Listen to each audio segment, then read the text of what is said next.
రాజకీయాల్లో అధికార పార్టీపై ప్రతిపక్ష పార్టీ ప్రత్యర్థి పార్టీలు విమర్శలు చేసుకోవడం సర్వసాధారణం. ఒక పార్టీ అధికారంలోకి రాగానే ఆ పార్టీకి ఇచ్చిన హామీలు నెరవేర్చలేదంటూ ప్రతిపక్ష పార్టీలు రోజు ఏవో ఒక విమర్శలు చేస్తూనే ఉంటాయి. ఇప్పుడు తెలుగు రాష్ట్రాల్లో ఇదే రాజకీయం నడుస్తోంది.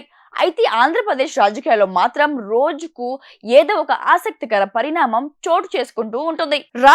ఆంధ్రప్రదేశ్ రాజకీయాలు వేరే అన్నట్లుగా సాగుతుంటాయి.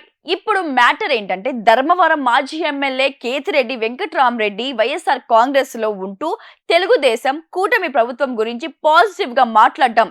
తెలుగుదేశం పార్టీ అధికారంలోకి వచ్చి కేవలం 2 నెలలే అయిందని, ఈలోగా వైఎస్ఆర్ కాంగ్రెస్ నేతలు ముఖ్యమంత్రులు చంద్రబాబు నాయుడు ఇచ్చిన పథకాలను అమలు చేయడం లేదంటూ ఎందుకు అంత అత్యుత్సాహం ప్రదర్శిస్తున్నారని ఆయన విమర్శించారు.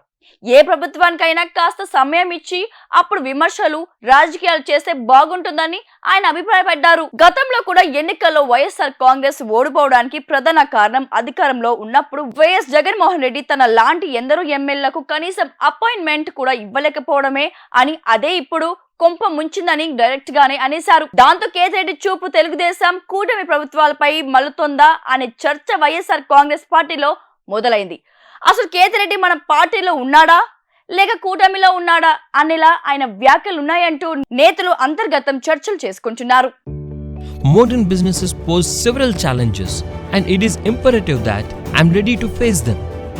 The course curriculum, infrastructure and faculty at Sun is the perfect grooming ground for me. Sun International, Hyderabad, Visakhapatnam.